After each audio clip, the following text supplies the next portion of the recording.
As I plunged the dagger into the heart of the alpha who had tried to mark me, the moon hung over the royal city, cold as a merciless eye. Blood splattered onto the back of my hand, burning with terrifying intensity, and in the next instant, a searing pain shot through the bones in my back, as dragon wings nearly tore through my flesh. The surroundings fell instantly silent.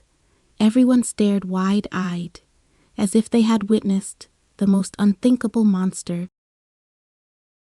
She's not a pure-blooded wolf. That's the scent of dragon's breath. Seize her. She is the half-blooded princess from the prophecy who will destroy both realms. In that moment, even breathing felt like swallowing a knife. The wolf clan wanted to turn me into a tool for breeding power. The dragon clan wanted to erase me as a disgrace. Standing amidst the moonlight and a pool of blood, I finally understood one thing. No one in this world ever wanted me to live like a human. They only wanted my blood, my power, and the king my womb might one day bear. The wind swept down from the high walls, carrying the stench of blood and rust into my nostrils. I clenched the dagger so tightly my knuckles turned white. My ears filled with the low growls of the wolf pack, and the dragon's roar echoing from the depths of the sky. Those two sounds threatened to tear me apart, one half dragging me back into the wild, the other burning me into flames. All I wanted was to run away, yet from the day I was born, fate had never given me a way out. My name is Leah, the child born of a dragon and a wolf, a secret rejected by two thrones and hunted by two worlds.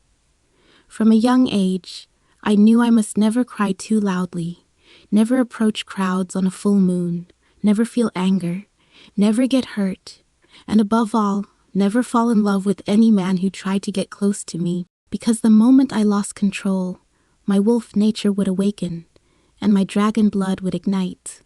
At that point, no one would see me as a princess. They would only scream and call me a monster. But the most ironic part is that the ones responsible for all this are none other than my own parents. My father was the mightiest warrior of the dragon clan, capable of spreading his massive wings in a tempest and turning the entire sky into a raging inferno. My mother was the youngest alpha queen of the wolf clan, whose single command could make every wolf pack in the northern realm kneel in submission. When they fell in love, they believed love could overcome clans, prophecies, and royal authority. But they were wrong, utterly, completely wrong. For in this world, the more forbidden the love, the more devastating the price. By the time they discovered that dragon and wolf blood truly flowed through my veins, it was already too late. Some say that a half-breed will shatter the balance between the two realms. Some say I will be the one to claim the unifying throne. Others say that once I come of age, I will become the key to unlocking an ancient curse. No one cared whether I wanted any of this. They only cared if the prophecies were true. If they would come to pass, who could claim me first, and who should kill me first. So, I was hidden away, cast from beneath the throne into the darkness of the night. This abandoned old castle is where I grew up. By day, it is as quiet as a grave. By night, it is as cold as biting ice. Here I learned to bandage my own wounds, to endure the full moon alone, to suppress the dragon's breath in my throat, lest I accidentally burn an entire wall to ashes. Here, I also learned the cruelest lesson of all. Never expect anyone to save you, because none of those who truly seek you out do so out of love. But tonight is different. The air is too thick, as taut as a fully drawn bowstring. In the night, I sense not only the scent of pursuers, but another far more dangerous presence. Powerful, scorching, carrying a possessiveness that makes my scalp crawl, closing in step by step. I can hear the sound of his boots crunching over gravel. I can smell the scent of cedar, blood, and moonlight mingling on his body. This is no ordinary hunter, nor a royal guard.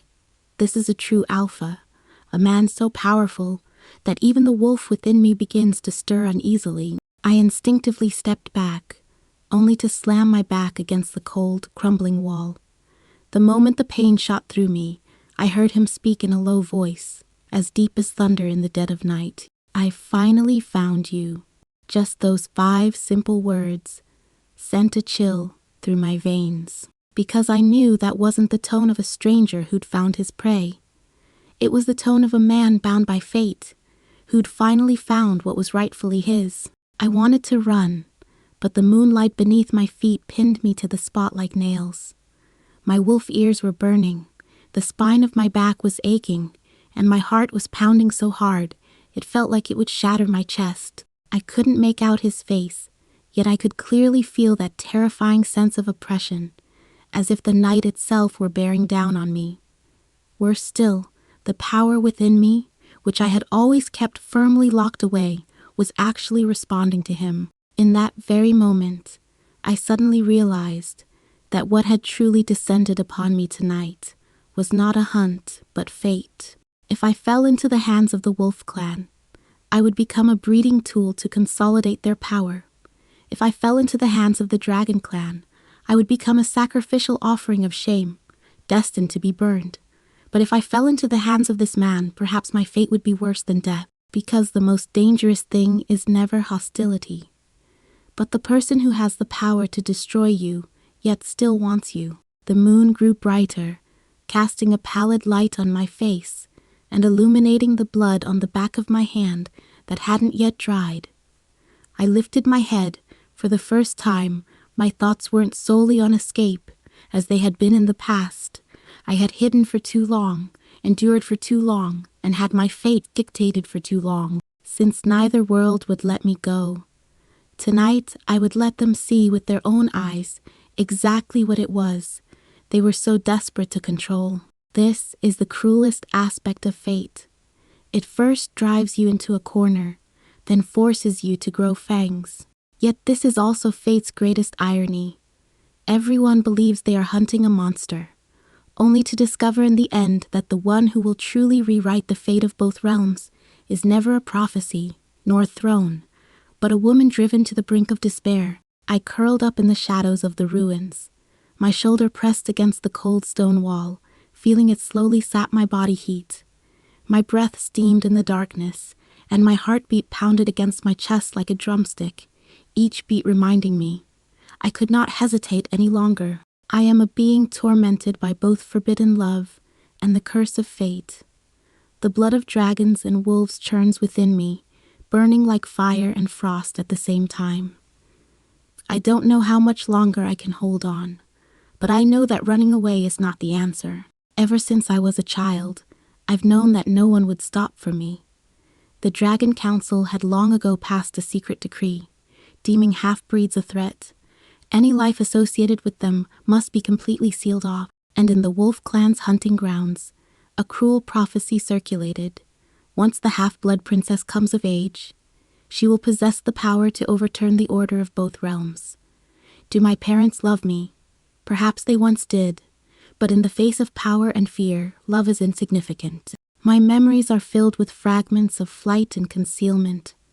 At midnight, I would practice controlling the wildness within me in valleys, echoing with the howls of wolves, my fingers touching the cold rocks as if to remind myself, no matter what, I must not be discovered. By day, I would climb the crumbling walls of a tower, letting the wind tousle my long hair and my dragon scales glint with a blinding light in the sun. No one dared to approach, nor did anyone dare to look into my eyes, for they were an abyss where wolfish nature and dragon spirit intertwined.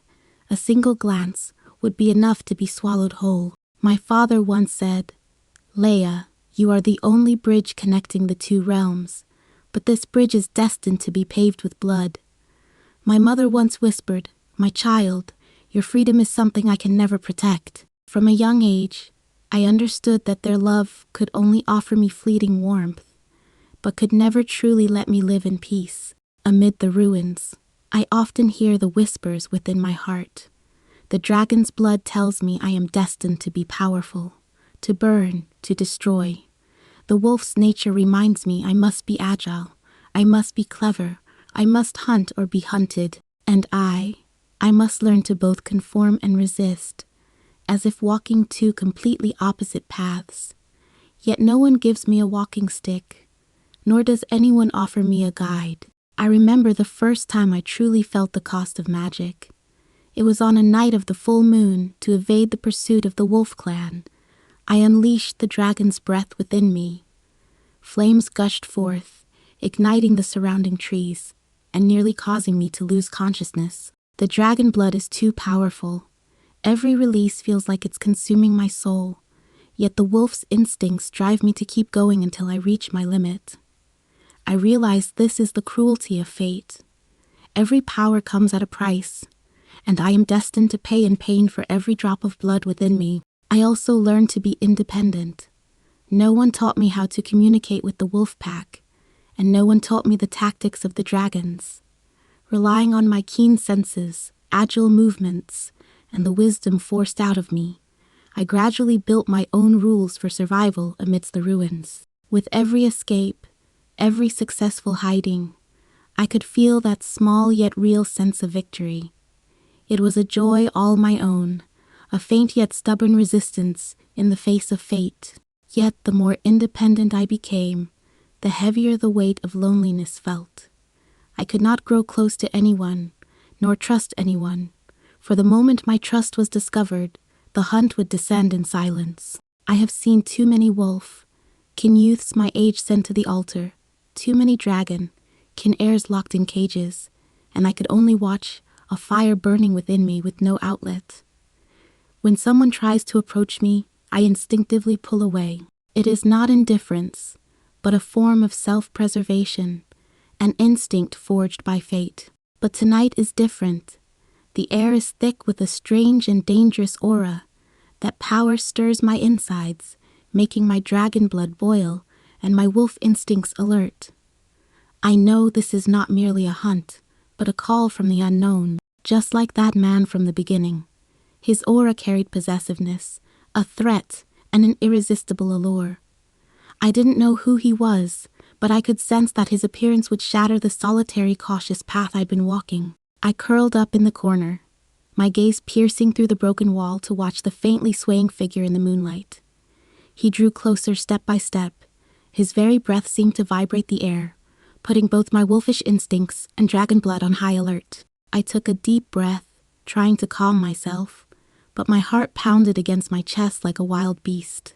I knew that from this moment on, every choice I made, every breath I took, would determine the future of two clans, and would decide my own fate, whether I, Leah, the half-blood princess, abandoned by destiny, would be hunted down or seize power. I gently gripped the dagger at my waist, my fingertips feeling the cold metal, as if to remind myself no matter what. Tonight, I am no longer just a hidden shadow. I will face my destiny, and I will face the man who changed everything. The blood of the dragon and the wolf boiled within me, as if heralding a storm that would begin with me and sweep across two worlds. When he finally stepped out of the shadows behind the crumbling wall, my breath still caught in my throat.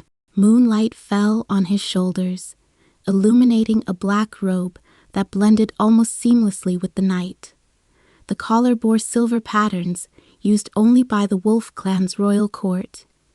Yet the scent on him was not merely that of a wolf. It was a chill forged by raging fire, like the scent of resin seeping from a cedar tree, split by lightning, heavy, intense, and tinged with a hint of blood that made my scalp prickle.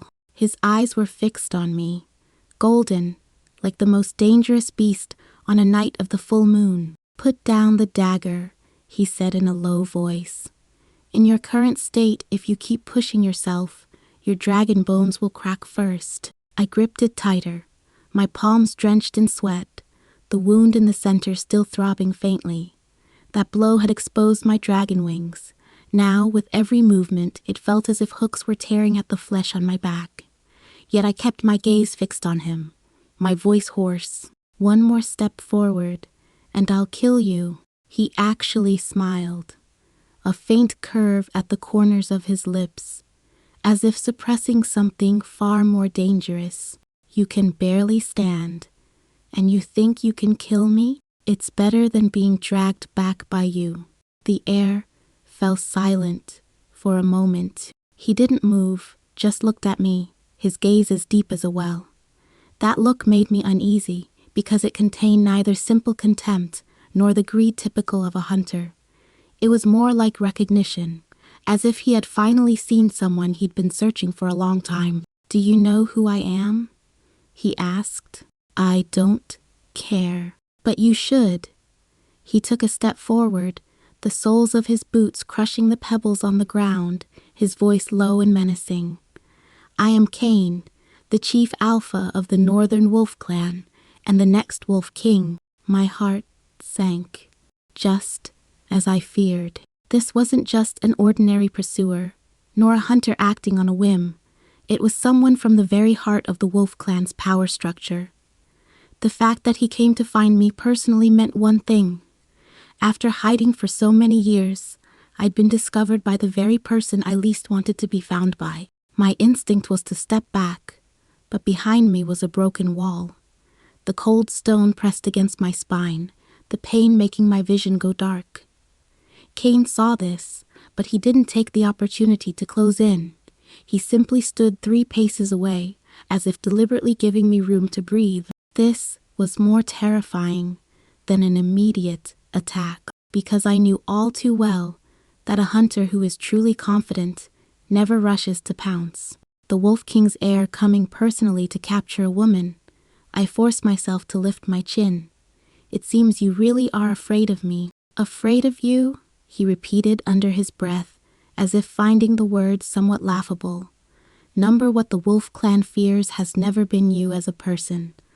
What they fear is the blood within you, the blood capable of changing the throne's owner." Those words poured over me like ice water. I'd always known I was being hunted, not just because I was a half-breed, not just because of the taboo, but when Kane said it out loud, I still felt that familiar wave of nausea.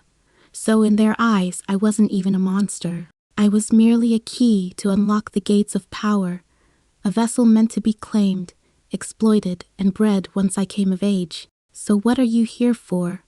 I stared at him. "To mark me, to lock me away in the royal court, or, as they say, to make me bear a stronger heir for the Wolf Clan." I deliberately made my words sharp, hurling them at him like knives. Kane's expression changed, just as I'd expected. A flash of uncontrollable anger flickered in his golden eyes, but it wasn't directed at me. It was as if my words had struck a raw nerve. The next second, he suddenly raised his hand and pulled open his collar. Beneath his collarbone was a deep, old scar, the mark of a wound that had been seared through by fire and then healed. "Do you think I want to work for them?" His voice had grown much deeper. 3 years ago, my father wanted to use me to forge an alliance with the Dragon Clan in exchange for a ceasefire. Later, when he discovered you were still alive, he wanted to trade you instead. To them, women are bargaining chips. Bloodlines are bargaining chips. Even I, his own son, am nothing more than a bargaining chip. I froze for a moment. The wind blew between us, carrying the scent of dust from the ruins. The moonlight fell on the old scar on his chest, and I suddenly understood. He wasn't the kind of man who was born to stand on the throne, submissive to power. He, too, had been manipulated, sacrificed, and had his neck squeezed by the royal court's cold, unyielding rules. But I didn't immediately soften. My heart. In a world like this, the most dangerous thing is empathy. The moment you feel someone understands you, you're not far from being utterly shattered. "So what?" I sneered. "Just because you've suffered, you think you can come after me?" Kane looked at me, his Adam's apple bobbing. "I'm not here to arrest you." "You think I'll believe that?" "You'd better." He took another step forward, his voice dropping even lower. "Because it's not just the Wolf Clan looking for you now. The Dragon Clan has already dispatched the Burning Wing Knights. They'll reach the old city's borders tonight. If you fall into the Wolf Clan's hands, you'll at least survive. If you fall into theirs, you'll be burned alive on the sacrificial pyre. My heart clenched violently. The dragon clan has arrived too. Not on patrol, not to test the waters, but the flamewing knights. Those are the executioners the dragon clan deploys only to deal with disgrace and rebellion. In other words, in the eyes of the dragon court, I am no longer a secret, no longer a mistake that can be covered up, but a stain that must be eradicated immediately. How ridiculous. The wolf clan wanted to possess me. The dragon clan wanted to burn me alive. Yet the words they spoke were all supposedly for the sake of order, the greater good, and the balance between the two realms. This is the so-called royal authority, always wrapping the filthiest desires in the most noble sounding rhetoric. My chest heaved violently. My dragon blood grew hotter by the second with rage, and my fingertips began to go numb. Kane seemed to sense it and suddenly frowned. Don't get angry. Mind your own business. Leah, it was the first time he'd called my name. His deep voice cut through the night like an unwelcome heat. If you let that dragon's breath surge any higher, you'll lose control before they even arrive. I froze. How did he know my name? As if reading my shock, a flicker of complexity crossed his eyes. You think your parents are the only ones hiding you, he said. All these years, whenever anyone approached the old city from the northern border, they were intercepted in advance. Not all of the wolf clan wanted to hand you over. What do you mean? It means, he said, staring at me and enunciating each word, I didn't just start looking for you tonight. I've been looking for you for 7 years. The wind suddenly picked up, causing the tattered flags high above to flap and clatter. 7 years. That was the very year I was sent to Old Town. My throat tightened, and my mind went blank for a moment. A jumble of scattered details suddenly fell into place. Every time I was in the greatest danger, a group of pursuers would mysteriously vanish. Every winter, when food was at its scarcest, a sack of smoked meat and herbs would magically appear by the back door of the ruined tower. There were even times when I thought I was about to be discovered, yet someone would always divert the trail elsewhere. I had always believed those were secret lookouts left by my parents, but the way Kane looked at me clearly said otherwise. Why? I asked, my voice so soft I could barely hear it myself. Kane was silent for a few seconds before speaking. Because I've seen your mother. I shuddered. She came to find me on that blizzard-stricken night 7 years ago. She was wounded and could barely stand. She asked me for one thing. Kane's gaze darkened, as if he'd sunk into a memory he'd rather not dwell on. She said that if one day neither she nor your father could protect you, I should find you before anyone else did. My fingers began to stiffen. Mother, that woman who, in my memory, always came in a hurry and left even faster.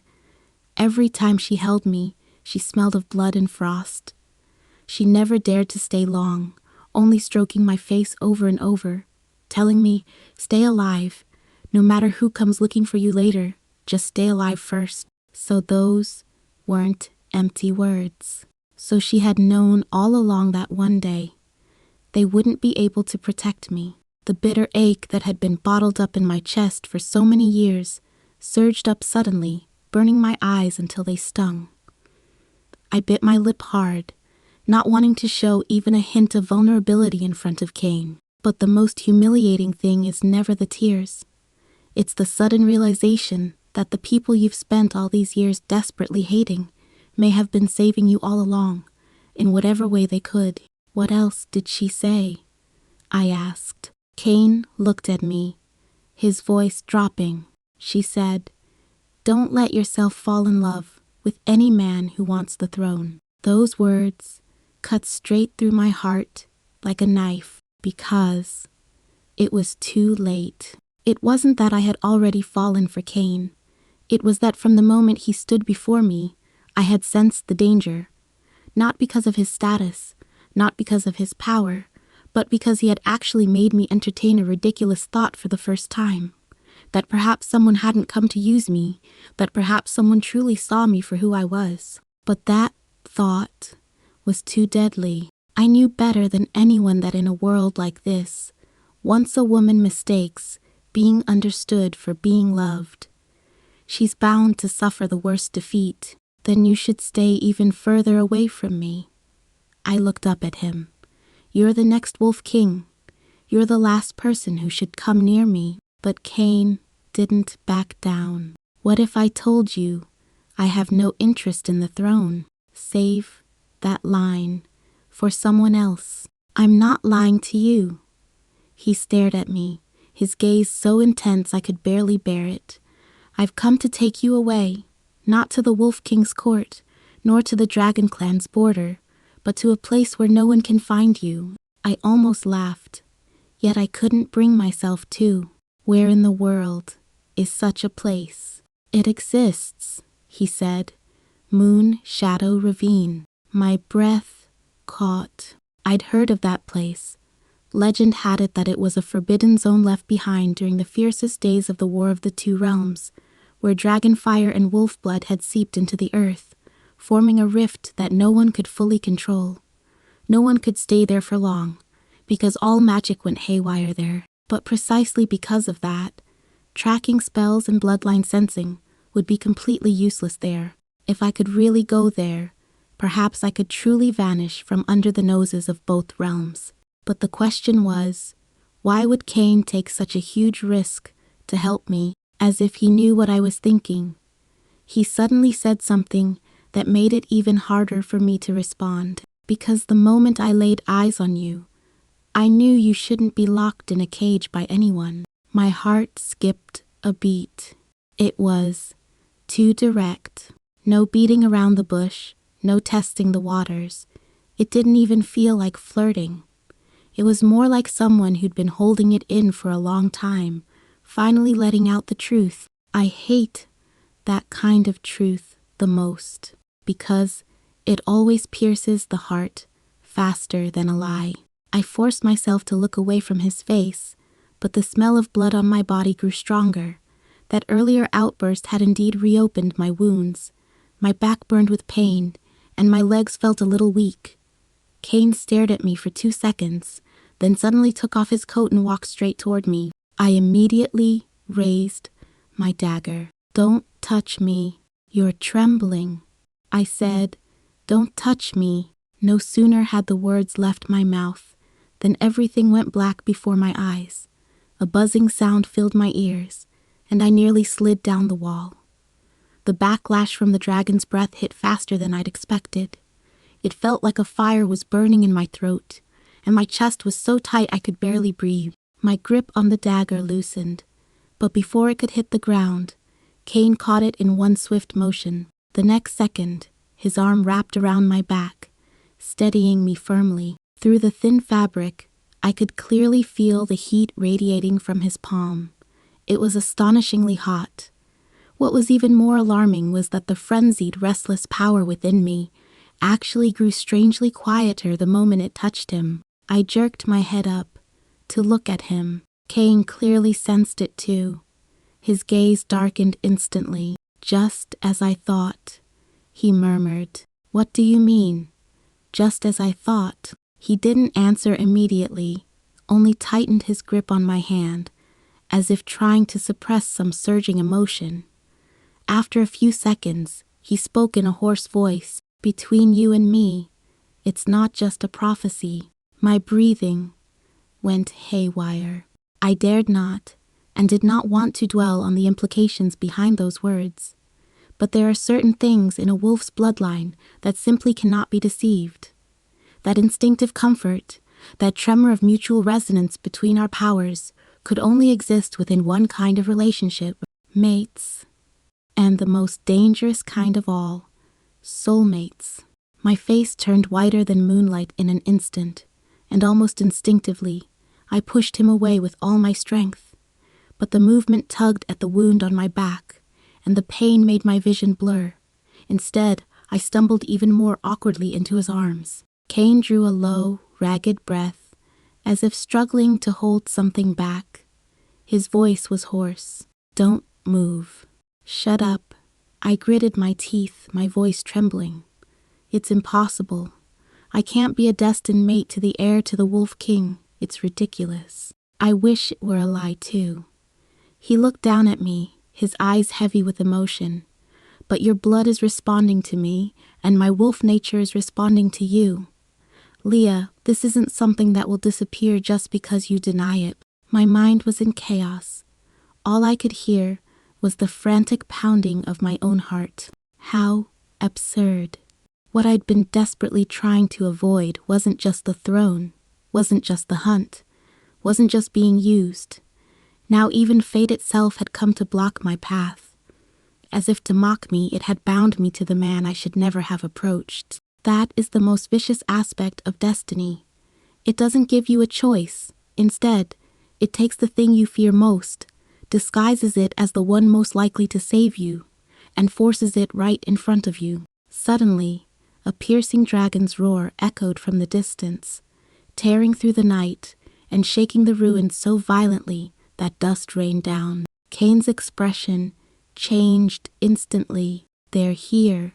Before I could react, a crimson flash of fire lit up the horizon. The next second, several dark figures plunged from the sky. The flame-huing knights, clad in flame, patterned armor, swept past the shattered spire like the Grim Reaper. A wave of heat washed over me, and I caught the familiar yet terrifying scent of dragonfire, the scent of my own bloodline. But this time, it wasn't here to take me home. It was here to take my life. "We found her." A cold, sharp shout rang out from the sky. Almost at the same moment, the long howls of a wolf pack echoed from the other side of the old city. More were coming. The wolf clan and the dragon clan, like two nets tightening simultaneously, had the ruins completely surrounded. My face went pale as I suddenly understood. Kane wasn't the only one who'd found this place. He'd simply arrived before them. He looked down at me, the restraint from moments ago gone from his eyes, replaced by the sharp intensity of a man who'd made his final decision. "Now, come with me, and if I don't..." Kane shoved the dagger back into my hand, his golden eyes fixed on me. "Then kill me, and stay here to wait for them to tear you apart." He paused, his voice heavy with ruthlessness. "But as long as you still want to live, as long as you still want to one day trample those who treat you like a tool under your own feet, you'll come with me." Those words ignited the last shred of hesitation in my chest, like fire. Yes, why should I stay here and wait for others to decide my fate? Why should I spend my whole life as a prophecy on others' lips, a key in others' eyes, a vessel in others' plans? I am no one's tool. Not the dragon clan's disgrace, not the wolf clan's breeding machine, nor a sacrifice tossed aside by fate to test the sincerity of hearts. I am my own person. I looked up at the approaching flames and shadows, my fingers tightening bit by bit as I gripped the dagger once more. Then I looked at Kane. For the first time, I did not flinch. "All right," I gasped, my voice strangely clear. "Take me with you." The suppressed emotion in Kane's eyes finally cracked open a sliver, as if he'd let out a sigh, yet also as if he'd sunk even deeper. The next second, he grabbed my wrist and pulled me into his embrace. "Hold on tight."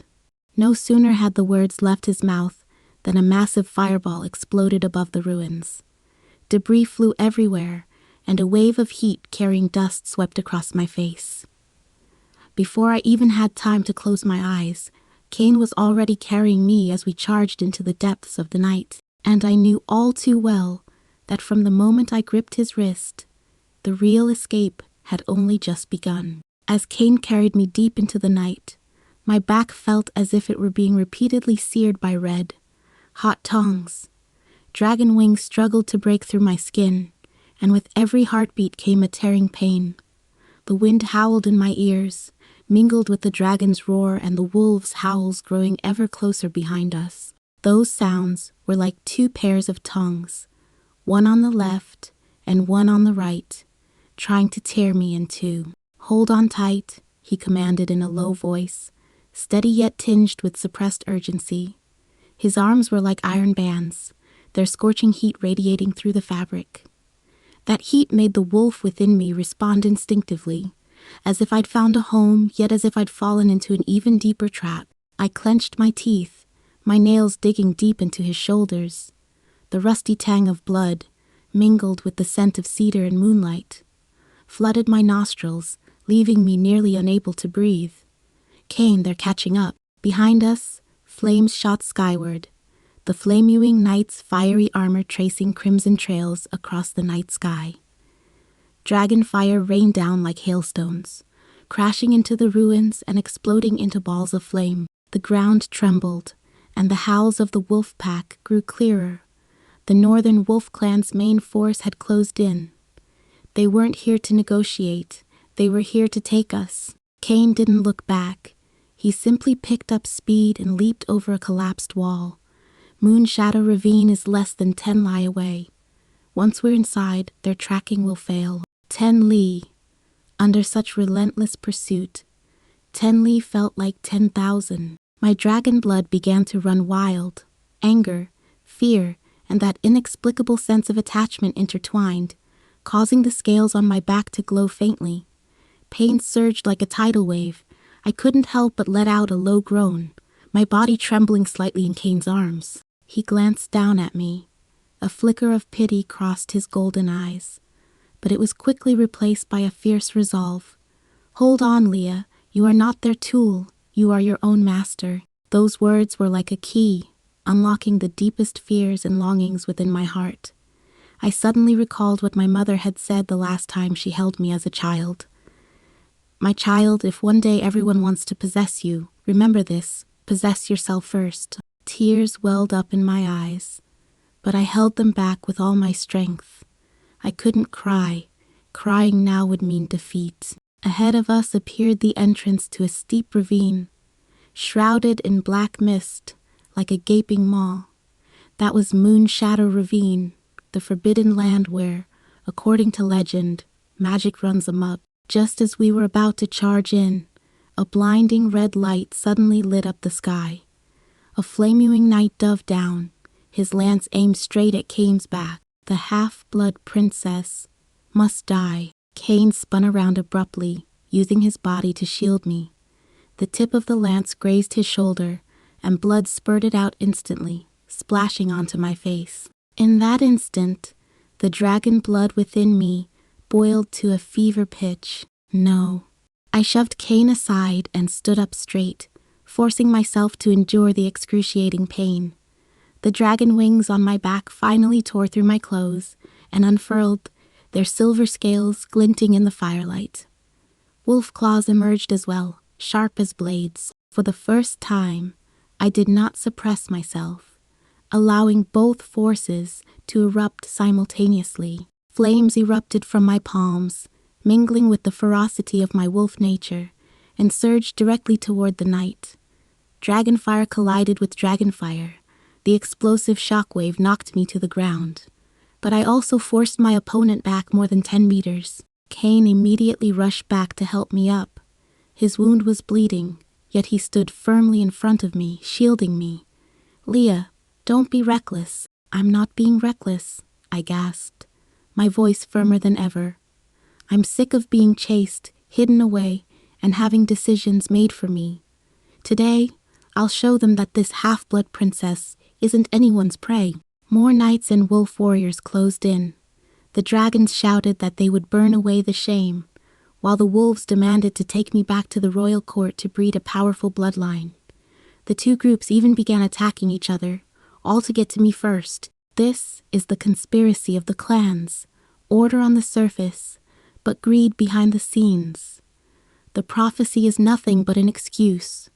What they truly want is to tear me apart, exploit me, and control me. Kane stood beside me, his wolf nature fully awakened, his golden eyes turning crimson.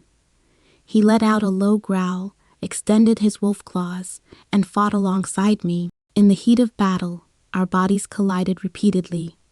Every time he blocked an attack to shield me, I could feel that resonance of soulmates. Power flowed between us. My wounds began to heal slowly, while his wolfish nature grew wilder yet more controlled by my dragon's breath. "Why are you going to such length to help me?" I asked him, gasping for breath between exchanges. Kane tore through a knight's armor with a single swipe of his claw, his voice low yet laced with unquestionable emotion.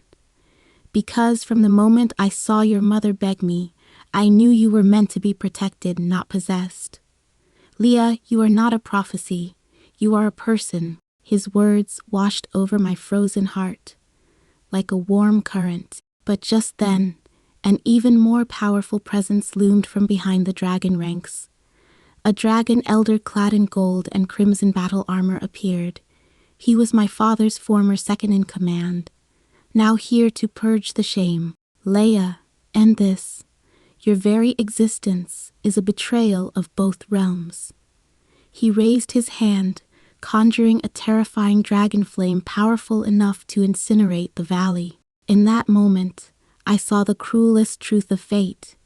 My parents' love could not protect me. The rules of my clan would only destroy me, and even destiny sought to turn me into a pawn. I looked up at Kane. He was covered in blood, yet he reached out his hand to me. Together, I took his hand. In that instant, our two bloodlines fused completely. Dragon wings and wolf shadows intertwined, and I felt a power unlike any I had ever known. Not destruction, but awakening. We erupted simultaneously. Silver flames mingled with the deep blue glow of the wolf, charging straight at that terrifying dragon flame. The explosion shook the entire valley, scattering the black mist at the entrance to the rift. The elder was knocked back, spitting blood. The wolf warriors were also temporarily forced back. Kane pulled me into Moon Shadow Gorge. Behind us were the angry roars and unwillingness of our pursuers.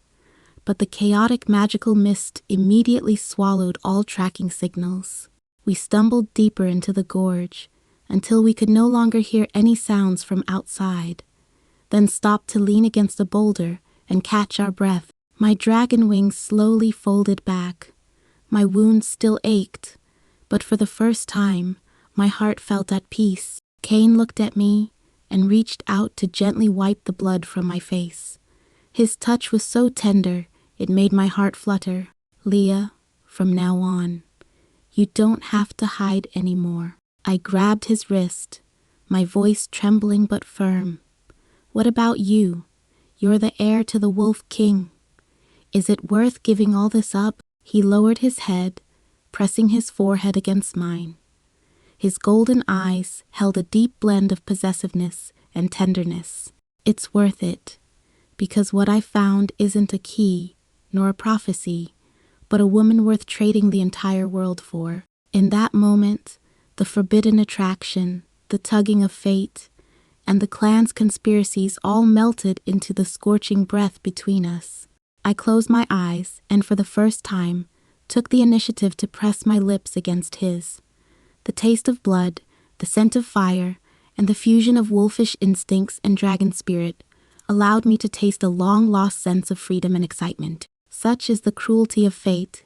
It drives you to the brink of despair, yet it also forces you to grow the fangs capable of rewriting everything. True love is never a fairy tale. Rather, it is two people abandoned by the world who become each other's entire world.